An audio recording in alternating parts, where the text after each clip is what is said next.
আজি 5 জুন বিশ্ব পৰিৱেশ দিৱস আৰু আজিৰ দিনটোতে এজুপি বৃক্ষ ৰোপণ কৰি আমি এই লভলীনা বক্সিং একাডেমি আৰম্ভ কৰিছোঁ। গছ এডাল যেনেকৈ ৰোপণ কৰাৰ পিছত লাহে লাহে সুন্দৰকৈ আগবাঢ়ি গৈ ই এক বিশাল বটবৃক্ষত পৰিণত হয়, তেনেকৈ মই আশা কৰিম যে এই লভলীনা বক্সিং একাডেমিও এডাল বিৰাট ডাঙৰ বৃক্ষলৈ যাতে ৰূপান্তৰ হয়। আজিৰ এই বিশেষ দিনটোত মই লভলীনাক আকৌ এবাৰ অভিনন্দন জনাইছোঁ আৰু লভলীনাৰ লগত সদায়ে এক সবল স্তম্ভ হিচাপে থিয় দি থকা লভলীনাৰ পিতৃ মাতৃকো মই মোৰ শ্ৰদ্ধা আৰু সেৱা আগবঢ়াইছোঁ। গোলাঘাট জিলাৰ বৰপথাৰৰ পৰা টকিঅ' অলিম্পিকত ব্ৰঞ্জৰ পদক অৰ্জন কৰালৈকে লভলীনাই এক সুদীৰ্ঘ জটিল আৰু প্ৰত্যাহ্বানমূলক পথ সফলতাৰে অতিক্ৰম কৰিছে।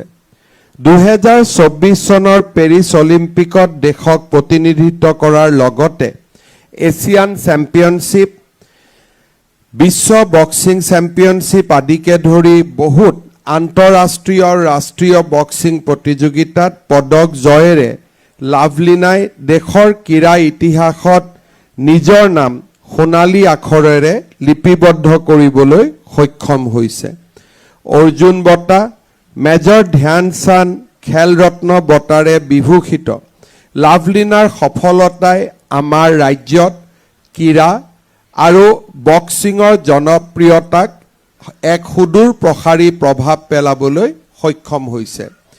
অলিম্পিকত পদক লাভ কৰাৰ পিছত সমাজৰ বাবে যোগাত্মক কিবা এটা কৰাৰ সপোন লৈ লভলীনাই নতুন প্ৰজন্মৰ ক্ৰীড়াবিদসকলক আন্তঃৰাষ্ট্ৰীয় পৰ্যায়ত খেলিবলৈ যাতে সাহস পায় তাৰ বাবে এই লভলীনা বক্সিং একাডেমি প্ৰতিষ্ঠা কৰিছে।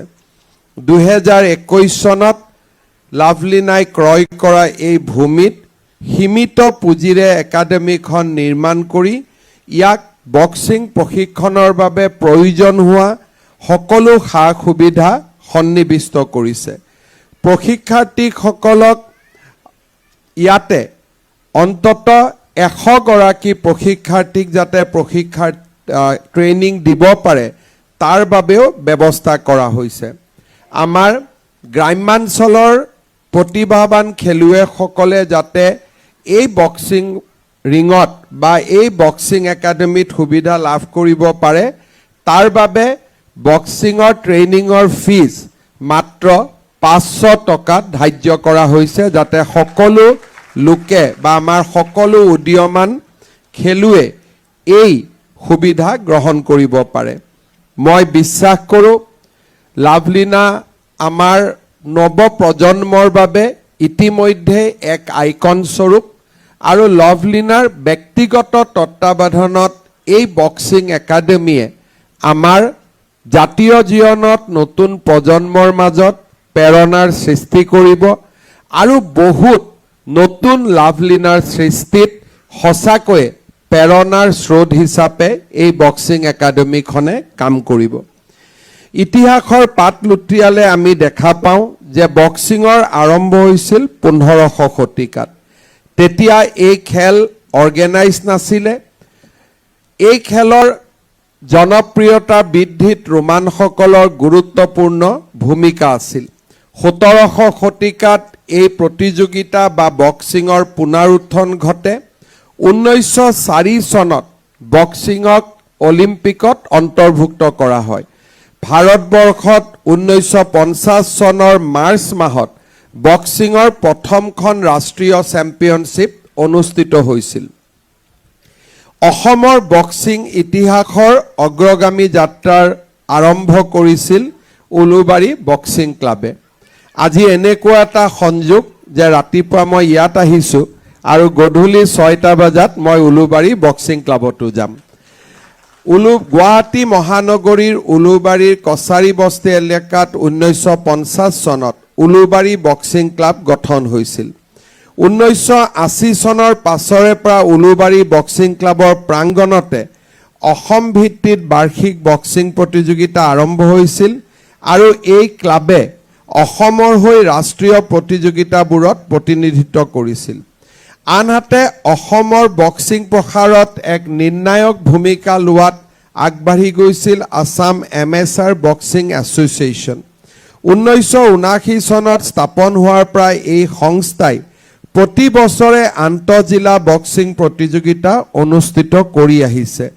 এই সংস্থাই নেশ্যনেল চেম্পিয়নশ্বিপত অংশগ্ৰহণ কৰিবলগীয়া খেলুৱৈসকলক প্ৰশিক্ষণৰো ব্যৱস্থা কৰে। সুপৰিকল্পিত ব্যৱস্থাৰ মাজেৰে বক্সিং খেলক আগুৱাই নিয়াৰ ক্ষেত্ৰত আজি উদ্বোধন কৰা লাভলিনা বক্সিং একাডেমীয়ে এক গুৰুত্বপূৰ্ণ ভূমিকা গ্ৰহণ কৰিব। আন্তঃৰাষ্ট্ৰীয় পৰ্যায়ৰ বক্সিঙত অসমৰ জয়যাত্ৰা আৰম্ভ হৈছিল 2004 চনত। সেই বৰ্ষত তুৰ্কীৰ ইস্তানবুলত অনুষ্ঠিত হোৱা আন্তৰ্জাতিক আহমেদ কমাৰ্ট বক্সিং চেম্পিয়নশ্বিপত অসমৰ বাবে পোনপ্ৰথমবাৰৰ বাবে প্ৰতিনিধিত্ব কৰিবলৈ প্ৰণামিকা বৰাই সুযোগ পাইছিল আৰু ব্ৰঞ্জৰ পদক লাভ কৰিছিল। 2005 চনত কল্পনা চৌধুৰীয়ে বিশ্ব চেম্পিয়নশ্বিপত ব্ৰঞ্জৰ পদক, 2006 চনত প্ৰতিভা কছাৰীয়ে 21 সংখ্যক আহমেদ কমাৰ্ট বক্সিং চেম্পিয়নশ্বিপত ব্ৰঞ্জৰ পদক, পৰৱৰ্তী সময়ত গুৱাহাটীত অনুষ্ঠিত হোৱা চতুৰ্থ অসম বক্সিং চেম্পিয়নশ্বিপত কল্পনা চৌধুৰীয়ে সোণৰ পদক অৰ্জন কৰিবলৈ সক্ষম হৈছিল। সৰ্বভাৰতীয় বক্সিং সংস্থাই 2011 চনত অনুষ্ঠিত কৰা যুৱ মহিলা বক্সিং চেম্পিয়নশ্বিপত মিনি বসুমতাৰীয়ে সোণৰ পদক লাভ কৰি অসমৰ নাম উজ্বলাই তুলিছিল। অসমৰ শিৱ থাপাই কেইবাবাৰো বক্সিঙত অলিম্পিকত অংশগ্ৰহণ কৰি অসমক গৌৰৱান্বিত কৰিছিল। বিশ্ব বক্সিং চেম্পিয়নশ্বিপত 6 বাৰকৈ পদক আজুৰি আনিছিল। সমান্তৰালভাৱে অসমৰ ভাগ্যৱতী কছাৰী, ফুইলাও বসুমতাৰী, যমুনা বড়ো, বুলেন বুঢ়াগোহাঁই, অমিশা কুমাৰী ভাৰতী, ৰুমি গগৈ, জয় কুমাৰী লামা, জাহ্নৱী গগৈৰ লগতে অন্যান্য কেইবাগৰাকীও বক্সিং খেলুৱৈয়ে বিভিন্ন ৰাষ্ট্ৰীয় আৰু আন্তঃৰাষ্ট্ৰীয় পৰ্যায়ৰ বক্সিং চেম্পিয়নশ্বিপত অংশগ্ৰহণ কৰি পদক অৰ্জনেৰে অসমৰ বক্সিং ক্ষেত্ৰখনলৈ এক উল্লেখযোগ্য অৰিহণা আগবঢ়াবলৈ সক্ষম হৈছিল। অংকুচিতা বড়ো 2018 চনত অনুষ্ঠিত বিশ্ব চেম্পিয়নশ্বিপত সোণৰ পদক অৰ্জন কৰিছিল। টকিঅ' অলিম্পিকত ভাৰতক প্ৰতিনিধিত্ব কৰি লাভলিনাই ব্ৰঞ্জৰ পদকেৰে অসমৰ ইতিহাসত অলিম্পিকত পদক লাভ কৰা প্ৰথম অসমীয়া হিচাপে নিজৰ চিনাকি দিবলৈ সক্ষম হৈছিল।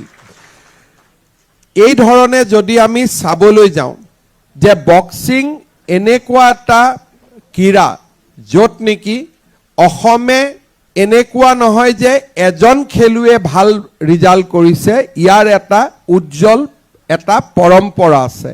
তাৰমানে বক্সিঙক আমাৰ নতুন প্ৰজন্মই আদৰণি ল'ব পাৰে, আমাৰ বক্সিঙক এটা কেৰিয়াৰ হিচাপে গ্ৰহণ কৰিব পাৰে, কাৰণ অসমে বহু কেইগৰাকী বক্সিং তাৰকাৰ জন্ম দিয়াৰ উদাহৰণ আছে। আৰু সেইকাৰণে ডেকা বিশেষকৈ নতুন প্ৰজন্মৰ ল'ৰা ছোৱালীয়ে চিন্তা কৰাৰ প্ৰয়োজন নাই যে বক্সিং খেলিব প্ৰেক্টিছ কৰিলে আমাৰ কিবা এটা হ'বনে নহ'ব। কাৰণ মই ইমানবিলাক নাম এইকাৰণে পঢ়ি দিলোঁ যে আমাৰ বাবে বক্সিং অচিনাকি নহয়, বক্সিং আমাৰ বাবে এক চিনাকি নাম। আৰু এই বক্সিঙত ইতিমধ্যে কেইবাগৰাকীয়ে অলিম্পিক খেলিব পাৰিছে অসমীয়াই। গতিকে লাভলিনাই যদি অলিম্পিক খেলিব পাৰিছে, অংকুচিতা বড়ো, শিৱ থাপাই যদি ভাল নাম কৰিব পাৰিছে, আৰু অসমৰ বহু উদীয়মান যুৱক যুৱতীয়ে ছাত্ৰ ছাত্ৰীয়ে অনাগত দিনত নিশ্চয় ইয়াতকৈও ভাল সুনাম অৰ্জন কৰিব পাৰিব। প্ৰত্যেক ৰাজ্যৰে একোটা খেলত নেচাৰেল এডভান্টেজ থাকে। অসমত বক্সিঙৰ এটা নেচাৰেল এডভান্টেজ আছে, কাৰণ ইয়াত এটা ইক'চিষ্টেম আছে, পুৰণা খেলুৱৈ আছে, সংগঠক আছে, অৰ্গেনাইজাৰ আছে। গতিকে এই বক্সিঙৰ ইক'চিষ্টেমটোক আমি যদি ব্যৱহাৰ কৰিব পাৰোঁ, আমি আৰু বহুত ভাল বক্সিং খেলুৱৈ আমি সৃষ্টি কৰিব পাৰিম। মই লাভলিনাক ইনস্পায়াৰ কৰা নাছিলোঁ, কিন্তু কাকতলীয়ভাৱে আজিৰ বক্সিং একাডেমীখন মোৰ কৰ্মক্ষেত্ৰ জালুকবাৰী সমষ্টিতে ইয়াত স্থাপিত হৈছে। তাৰ বাবেও মই লাভলিনাক বহু অন্তৰৰ হৃদয়তম কোণৰ পৰা ধন্যবাদ আৰু কৃতজ্ঞতা জনাইছোঁ। মই আশা কৰোঁ যে আমাৰ চন্দ্ৰাৰ স্থানীয় ৰাইজে সদায় চেষ্টা কৰিব যাতে ইয়াতে অহা খেলুৱৈসকল, প্ৰশিক্ষাৰ্থীসকল কোনেও যাতে কষ্ট নাপায়। কেতিয়াবা কিবা প্ৰয়োজন হ'লে স্থানীয় ৰাইজে যাতে সম্পূৰ্ণ সহায় আৰু সহযোগিতা আগবঢ়ায়। লাভলিনাই চন্দৰাত এই একাডেমীখন স্থাপন কৰাটো আমাৰ সকলোৰে বাবে গৌৰৱৰ বিষয়। আৰু সেইকাৰণে মই সকলোকে এটাই অনুৰোধ কৰিম, ৰাতি 2টা বজাত হওক, ৰাতিপুৱা 5টা বজাত হওক, ইয়াত যদি কেতিয়াবা লাভলিনাই আমাৰ পৰা সহায় বিচাৰে, সকলোৱে যাতে আগবাঢ়ি আহি সহায় কৰে, তাৰ বাবে মই অনুৰোধ কৰিম। আমাৰ ইয়াতে মাননীয় ক্ৰীড়া মন্ত্ৰী ডাঙৰীয়ানী উপস্থিত আছে। আজি যিখিনি কৰা হৈছে লাভলিনাৰ নিজৰ প্ৰচেষ্টাত কৰা হৈছে।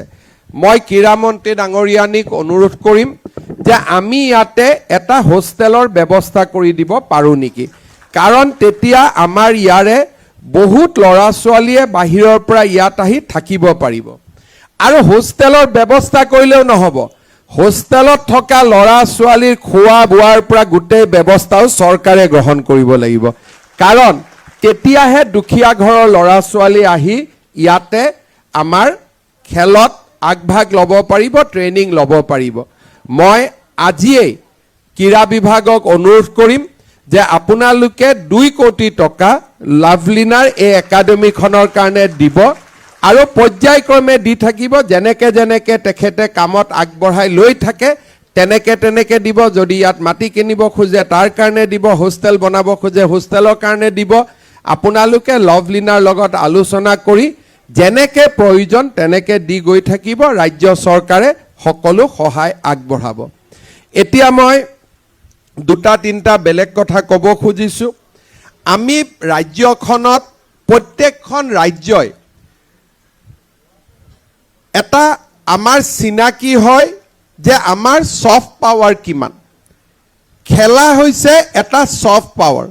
আজি মণিপুৰ কিমান আগবাঢ়ি গৈছে নাই যোৱা সেই কথা পিছত, কিন্তু অলিম্পিকৰ সময়ত বা নেশ্যনেল গেমছৰ সময়ত মণিপুৰৰ নাম ভাৰতৰ সকলো ৰাজ্যই ল'বলগীয়া হয়, because sports is a soft power of Manipur. আজি আমাৰ ৰাজ্যত লাহে লাহে আমি বহুখিনি ইনফ্ৰাষ্ট্ৰাকচাৰ নিৰ্মাণ কৰিছোঁ। সৰু সজাই ক্ৰীড়া প্ৰকল্প আমাৰ অহা 2 এদিনৰ পৰা নেহেৰু ষ্টেডিয়ামত নতুন কাম আৰম্ভ হ'ব।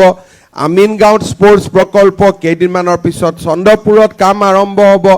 আমাৰ ক্ৰিকেট ষ্টেডিয়াম আৰু অসমৰ প্ৰতিটো সমষ্টিতে আমি ডাঙৰ ডাঙৰ ষ্টেডিয়াম বনাইছোঁ। সৰু পথাৰত লাভলিনাৰ জন্মভূমিত আমি লাভলিনাৰ নামেৰে আমি ষ্টেডিয়াম বনাইছোঁ 25 কোটি টকা ব্যয় কৰি। এই গোটেই ক্ৰীড়াৰ আন্দোলনটোত আগবঢ়াই নিবলৈ আমি ইমানলৈকে কাম কৰিছোঁ যে নেশ্যনেল গেমছত যদি কোনোবাই পদক পায় লগে লগে আমি চাকৰি দিয়াৰ ব্যৱস্থা কৰিছোঁ। আৰু লাহে লাহে যাতে স্পৰ্টছক, বহুত দেউতাক মাকে চিন্তা কৰে যে যদি ল'ৰা ছোৱালীয়ে খেলে পিছত কি হ'ব। আজি আমি এইখিনি নিৰাপত্তা দিয়াৰ চেষ্টা কৰিছোঁ। যদি খেলে আপোনাৰ ল'ৰা ছোৱালীয়ে নিশ্চিতভাৱে এটা কৰ্মসংস্থানো পাব, চৰকাৰে তাৰ বাবে দায়িত্ব হাতত লৈছে। আৰু আজি আমি স্পৰ্টছৰ সুবিধা হোৱাকৈ হাই পাৰফৰ্মেঞ্চ চেণ্টাৰ কৰিছোঁ যোৰহাটত, গুৱাহাটীত, কোকৰাঝাৰত, য'ত নেকি স্পৰ্টছৰ ইঞ্জুৰিৰ পৰা আমাৰ ফিজিকেল ফিটনেছলৈকে সম্পূৰ্ণ বিজ্ঞানসন্মতভাৱে ক্ৰীড়াবিদসকলক আজি পৰিচালনা কৰাৰ বাবে আমি ব্যৱস্থা লৈছোঁ। আমিনগাঁৱত আমাৰ নেশ্যনেল বেডমিণ্টনৰ চেণ্টাৰ অফ এক্সেলেঞ্চ স্থাপন হৈছে আমিনগাঁৱত ডাঙৰ ষ্টেডিয়াম নিৰ্মাণ হৈ আছে 2 এদিনতে সম্পূৰ্ণ হ'ব আজি অলিম্পিক ষ্টেণ্ডাৰ্ডৰ সুইমিং পুল নিৰ্মাণ হৈছে বিভিন্ন ধৰণে আমাৰ স্পৰ্টছ ইনফ্ৰাষ্ট্ৰাকচাৰ হৈছে এতিয়া আমাক লাগে স্পৰ্টছ হোষ্টেল কাৰণ ল'ৰা ছোৱালীয়ে ঘৰত থাকি 50 কিলোমিটাৰ দূৰত আহি একাডেমিত প্ৰেক্টিছ কৰিব নোৱাৰে সেইকাৰণে এইবাৰ আমি ব্যৱস্থা লৈছোঁ অসমত যাতে 2000 ল'ৰা ছোৱালীয়ে থাকিব পৰাকৈ আমি অহা 5 বছৰৰ ভিতৰত স্পৰ্টছ হোষ্টেল বনাব পাৰোঁ আজি আমি যদি দেখা পাওঁ যে 2000 ল'ৰা আজি আমাৰ গোটেই অসমতে আমি যি ক্ৰীড়াৰ কাৰণে খেল মহাৰণ কৰিছোঁ বহুত টেলেণ্ট আমাৰ চকুত পৰিছে এইবাৰে খেল মহাৰণৰ পিছত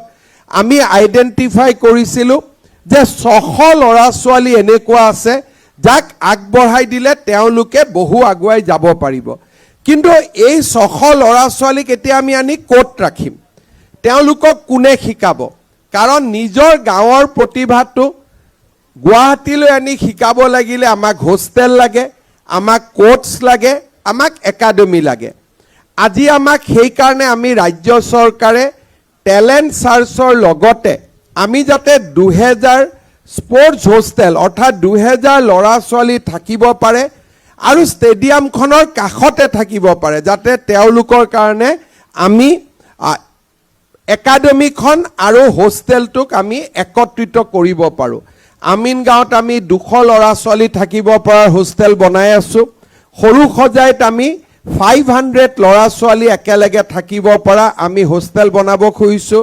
চন্দ্ৰপুৰত বনাব খুজিছোঁ ডিব্ৰুগড়ৰ খনিকৰ ষ্টেডিয়ামত বনাব খুজিছোঁ আমাৰ উদ্দেশ্যটো হ'ল at any point of time 2000 sports প্লেয়াৰক ৰাজ্য চৰকাৰে ৰাখিব ৰাজ্য চৰকাৰে খুৱাব ৰাজ্য চৰকাৰে পিন্ধাব তেওঁলোকৰ এটাই মাত্ৰ কাম হ'ব তেওঁলোকে যাতে ট্ৰেইনিং লয় প্ৰশিক্ষণ লয় আৰু অসমৰ নাম উজ্জ্বলাবৰ কাৰণে তেওঁলোকে যাতে চেষ্টা কৰে অৰ্থাৎ আমি ক্ৰীড়াক অসমৰ সফট পাৱাৰ হিচাপে আমি আগুৱাই লৈ যোৱাৰ বাবে সিদ্ধান্ত লৈছোঁ আৰু আপোনালোকে দেখা পাব যে আজি যেতিয়াই লাভলিনাই হওক হিমাই হওক যেতিয়া মেডেল পাইছিল আমাৰ কিমান প্ৰধানমন্ত্ৰীকে ধৰি সকলোৱে অসমক একনলেজ কৰিছিলে আজি আন ক্ষেত্ৰত যিমানে আমি আগবাঢ়ি নাযাওঁ কিয় নেশ্যনেল ৰিকগনাইজেশ্যন সফট পাৱাৰত আটাইতকৈ বেছি এজন যেতিয়া বিজ্ঞানীৰ সৃষ্টি হয় এজন যেতিয়া ক্ৰীড়াবিদৰ সৃষ্টি হয় এজন যেতিয়া ভূপেন হাজৰিকাৰ দৰে সাংস্কৃতিক প্ৰাণৰ সৃষ্টি হয় সেই ৰাজ্যখনৰো গৌৰৱ ইকুৱেলি বাঢ়ে কাৰণ এই গৌৰৱটো অকল খেলুৱৈজনৰ নহয় তেওঁৰ পিতৃ মাতৃ আৰু এণ্টায়াৰ ষ্টেটখনে তাকে লৈ প্ৰাউড কৰে গৌৰৱান্বিত হয় আৰু ভাৰতত আৰু বিশ্বত ৰাজ্যখনৰ নামো উজ্বলি উঠে সেইকাৰণে মই অসমৰ অভিভাৱকসকলক অনুৰোধ কৰিম আমি যেনেকে ইনফ্ৰাষ্ট্ৰাকচাৰ বনাই থাকিম আমাৰ যাতে ল'ৰা ছোৱালী সকলকো আপোনালোকে স্পৰ্টছক এটা কেৰিয়াৰ হিচাপে ল'বৰ বাবে অনুপ্ৰাণিত কৰে আৰু স্পৰ্টছক যদি আমি কেৰিয়াৰ হিচাপে লওঁ অসমেও মণিপুৰ বা আন ৰাজ্যতকৈ আমি ভাল প্লেয়াৰ্ছ আমি ডেফিনেটলি আমি প্ৰডিউচ কৰিব পাৰিম শেষত মই এটা কথাৰে সামৰণি মাৰিম আমি যেতিয়া কোনোবা এজন ব্যক্তি আনতকৈ যেতিয়া অলপ বেলেগ হওঁ সেই ব্যক্তিজনৰ দায়িত্ব বহুত বাঢ়ি যায় আজি যদি সচৰাচৰ আমাৰ 3.5 কোটি অসমত মানুহ আছে সকলোৰে নাম আছে সকলোৰে পিতৃ আছে সকলোৰে পৰিচয় আছে সকলোৱে কাম কৰে কিন্তু অসমীয়া মানুহে ভাৰতীয় মানুহে সকলোৰে নাম নাজানে হয়তো অসমৰ 200-300 মানুহৰ নাম জানে আৰু তাতকৈ যদি বেছিকৈ নাম জানে কেইগৰাকী মানৰ জানে অৰ্থাৎ তেওঁলোকক আমি আইকন বুলি কম আইকনসকলৰ দায়িত্ব অকল নিজক আগবঢ়াই লৈ যোৱা নহয় নিজে যিখিনি পালে তাক বিলাই দিয়াটোৱে হৈছে আটাইতকৈ ডাঙৰ আইকন আৰু আজি লভলিনাই আমাক এটা ৰাস্তা দেখুৱাইছে সকলো আইকনৰ বাবে ৰাস্তা দেখুৱাইছে যে অকল মোক যিখন ৰাজ্যই আগবঢ়াই লৈ গ'ল, যিখন সমাজে মোক আশীৰ্বাদ দিছিলে, যিখন সমাজে মোক শুভকামনা দিছিলে, অলিম্পিক খেলাৰ আগতে যিখন সমাজে নামঘৰত চাকি জ্বলাই মোৰ সফলতাৰ কামনা কৰিছিল, সেইখন সমাজকো কিছু ঘূৰাই দিয়াৰ মোৰ দায়িত্ব আছে। আজি লাভলীনাই এটা ৰাস্তা দেখুৱাইছে, সেই ৰাস্তা আৰু বহুজনে অনুসৰণ কৰক, আমাৰ ৰাজ্যখন আগুৱাই যাওক, তাকে কামনা কৰি মই সকলোকে ধন্যবাদ জনাই মই মোৰ বক্তব্যৰ সামৰণি মাৰিছোঁ। ধন্যবাদ। জয় হিন্দ, বন্দে মাতৰম।